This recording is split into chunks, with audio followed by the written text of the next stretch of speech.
All right, joining me now, Mike Pompeo, distinguished former Secretary of State, Fox News contributor, author of Never Give an Inch, Fighting for the America I Love. Mike Pompeo, I just want to continue this conversation. Thank you for coming back on the show. We appreciate it.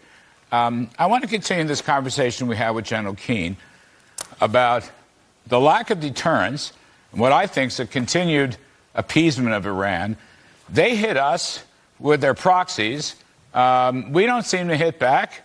We don't hit their command and control centers. We don't hit their training centers. We don't want to take out. It seems like we fear them more than they fear us. I know you've thought and spoken and written about this. I don't understand. There's a war going on. This seems like it's no way to run a war. But what say Mike Pompeo? Lord, it's great to be back with you. Look, I think the facts speak for themselves. We have Americans held hostage. We have 220 plus people still being held hostage by Iran. 1,400 people killed now just a bit over a month ago, including many, many Americans killed by Iran. And they continue to pound our forces in the Middle East. And so whatever one thinks in theory or at some academic institution, as a practical matter, as a practitioner, someone who has to actually stop evil from roaming the earth, I think it's pretty clear the Biden administration has failed. And whether it's striking an empty ammunition facility or issuing a sharply worded demarche from the State Department, it's simply failing to protect America. And Larry, I think you and General Keane hit it exactly right.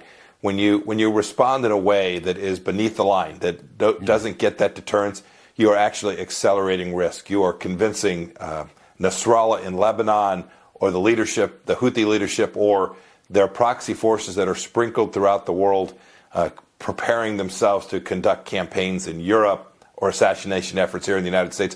All of those people and the Iranian leadership read that as a green light, and that creates enormous risk of escalation when you fail to respond to serious threats from the Iranian regime. We've seen this for decades, Larry. Secretary, just last night, last 24 hours or whatever it is, 36 hours, they hit us, we hit them, hitting ammo depots, unmanned ammo depots somewhere in the eastern part of Syria. So we do that, all right? We fly a couple F-15s in, hit them, and they hit back the same night. As I understand the sequence here, that night, last night, they hit back 4 targets. We didn't do a thing, not a thing. I mean, that should have been a big blow with a statement from the president. This is the kind of thing I'm looking for. I think it's the kind of thing that our former boss would do. I think it's the kind of thing you yourself would do. I mean, I'm just losing patience because, Mike, here's the thing. It's not just, Israel's security is important. Our friends in the Middle East, very important. But this is about American security, isn't it? This is really fundamentally about American national security. No, you nailed it. This is about protecting Americans. It's certainly about supporting our partner, our friend, the rightful homeland of the Jewish people there in Israel. But this is about American security. The Iranians make pretty clear, Larry, they have no intention of stopping with the little Satan there in Israel. They're coming after us. Right. And to the extent we are unprepared to defend the things that matter, we create an enormous amount of risk for the American people here in the homeland.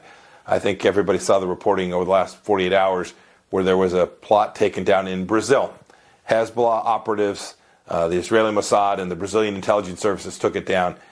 This will continue to expand. Iran will continue to press, just like they always do, until the thrust is made. Until there is a real cost imposed on the regime, the Iranians will continue to expand their footprint and continue to not only build out their terror operations, but, Larry, we should never forget, they use those terror operations as an umbrella to continue to build out their nuclear program. That is, they think, well, if they won't come after us here, or we will threaten them with our terror proxies in order for us to continue our march down the path towards a nuclear weapon. And today, Larry, they sold 3.5 million, Iranians sold 3.5 million barrels of oil on the open market and received cash for it. Yes. That is crazy to permit that to happen.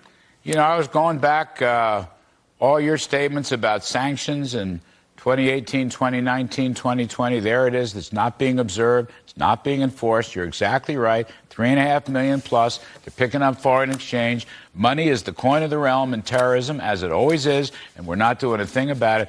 And the last one, we're always running out of time, Mike. But, what peeved me also, all right, you and I we're pals. Obama saying everybody's complicit in this. Everybody's complicit in this. I'm sorry. I beg to differ.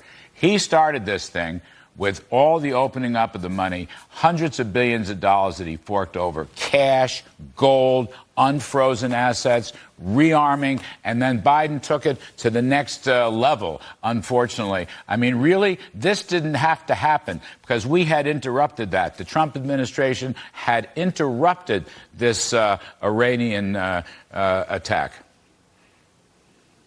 There's a reason this didn't happen on our watch, Larry. Could be good luck, could be good fortune, could be the Lord, maybe all of those things. But the Iranians understood that we were serious about protecting America. And you're right. When I heard President Obama say that, it's infuriating for him to include all of us. This was an Obama administration appeasement policy that created the context against we now have 1,400 dead Israelis. It's tragic. President Obama should be ashamed of himself for saying everyone's complicit when, in fact, it was his set of policies that created the backdrop against which this could happen. And frankly, his set of ideas and policies that are on American campuses today that are causing this incredible anti-Semitic hatred to now flourish in a way that I think neither of us ever expected could happen here in America, Larry. All right. Mr. Secretary, thank you. As always, well said. We appreciate it. Thank you, Larry. Have a very, good very weekend, much. sir. All right, you too. Take care. All right, folks.